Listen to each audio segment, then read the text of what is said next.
U.S. presidential candidates are making one final push to win over voters as the election inches closer and closer. But it's not all big rallies and celebrity endorsements for the candidates. Puerto Rico is a top trend for the third day in a row as President Biden and former President Trump continue to throw the word garbage around. Biden getting into some hot water after saying the only garbage he sees are Trump's supporters, leaving Harris to deal with the fallout today. And here is my pledge to you. As your president, I pledge to seek common ground and common sense solutions to the challenges you face. Vice President and Democratic candidate Kamala Harris pitching a vision of unity to voters at a rally in North Carolina today. It's part of her closing arguments to Americans before they head to the polls in just 6 days. And perhaps a bit of damage control after President Joe Biden waded into the garbage island controversy.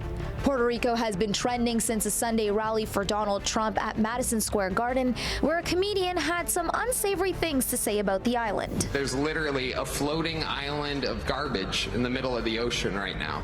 Yeah, I think it's called Puerto Rico. Tony Hinchcliffe and Trump have been taking heat for these so-called jokes since, and President Biden chimed in last night. The only garbage I see floating out there is his supporters. His demonization of things is unconscionable, and it's un-American. Yeah, that didn't land well with Americans. Our president thinks about America like this. We're not garbage, we're not trash. We are the American people. But we're better than this. We can rise above. My response to Joe and Kamala is very simple. You can't lead America if you don't love Americans. You just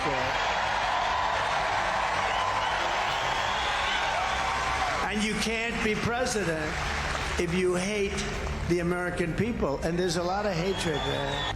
Trump taking the high road at a rally in the swing state of North Carolina today as the White House is looking to do some damage control. Biden posting a message on X last night writing, "I referred to the hateful rhetoric about Puerto Rico spewed by Trump's supporter at his Madison Square Garden rally as garbage, which is the only word I can think of to describe it. His demonization of Latinos is unconscionable. That's all I meant to say. The comments at that rally don't reflect who we are as a nation." He does not to view Trump supporters or anybody who supports Trump as garbage. That is not what he views. If the president has said this for more than 3 years now, he has said multiple times that he is a president for all. Harris distancing herself from her former running mate this morning. First of all, he clarified his comments, but let me be clear, I strongly disagree with any criticism of people based on who they vote for. Despite the gaffe, new polling shows Harris pulling ahead of her opponent by just a few percentage points in Michigan and Wisconsin, swing states that both candidates have been focusing on in recent days. And an endorsement from Arnold Schwarzenegger doesn't hurt. The movie star and former Republican governor of California wrote a lengthy note on X today, pledging his support to the Democratic candidate, writing, "Calling America a trash can for the world is so unpatriotic. It makes me furious, and I will always be an American before I am a Republican. That's why this week I am voting for Kamala Harris and Tim Walz." As millions of Americans get ready to cast their ballot, poll workers are preparing for the worst. Some stations in Detroit and Atlanta even setting up bulletproof glass. Misinformation already spiraling about the validity of mail-in ballots and early voting, something election officials are trying to quash. We know it's easy to cast a ballot, and we know it's hard to cheat. It's really as simple as that.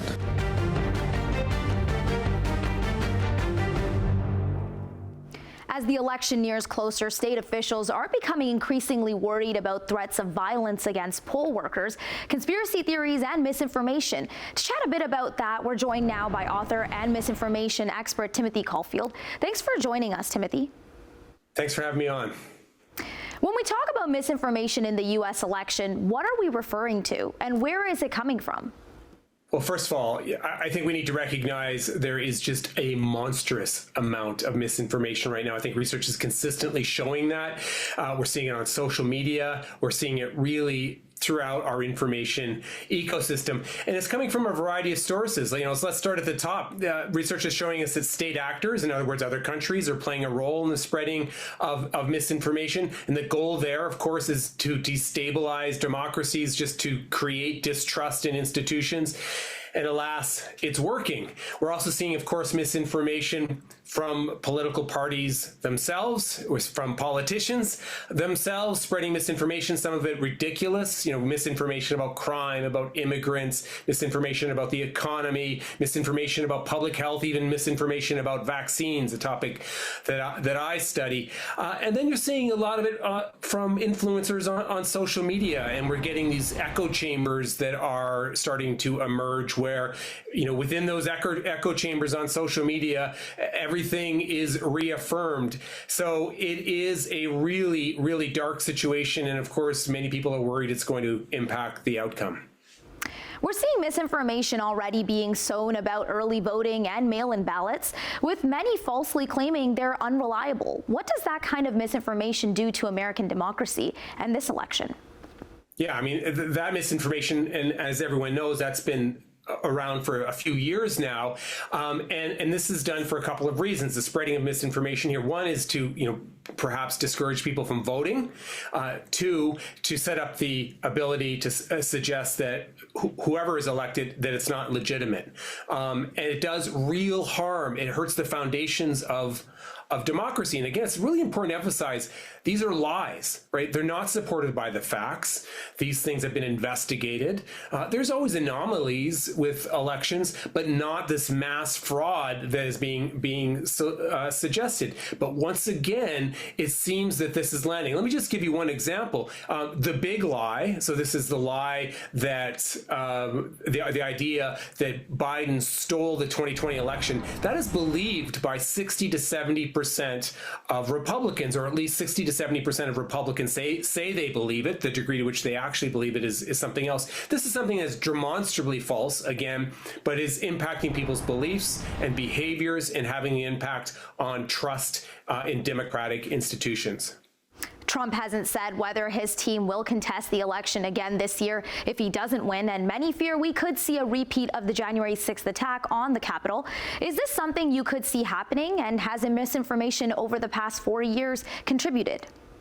No, I am absolutely worried about that, and I know there are experts who focus on domestic terrorism and domestic violence who are also very worried about it and have been following the sort of the discussions on various platforms. But one thing is interesting is the degree to which the rhetoric that we're seeing has become more intense. It's become more violent. It's become even more polarized than it was in the last few election cycles. So there's really, with respect to the spread of misinformation, this is going to sound dark, but there really aren't a lot of positive signs. I guess the one good sign is there's growing recognition and more research on the harm that's being done by misinformation. But holy cow, this is a tough spot to be in right before such an important election. Is there any way to combat misinformation like this? Well, first of all, we can't give up. We can't give up. It may feel like there's nothing we can do, but research tells us that if we come at the misinformation problem from a variety of directions, so we've got to pre-bunk, in other words, warn people like we are right now that the misinformation is out there. We got to debunk, correct the misinformation. Yes, we've got to figure out ways we can nudge people in the right direction. And we're not talking about doing anything misleading. We're just trying to talking about getting people to trustworthy information. And yeah, there's going to be situations where we need policies and regulation to meet the really harmful stuff. So this is a generational problem. So the last thing we need to do, critical thinking skills, media literacy. We've got to give people the tools to cut through the noise. Thanks so much for your time today, Timothy. Thank you.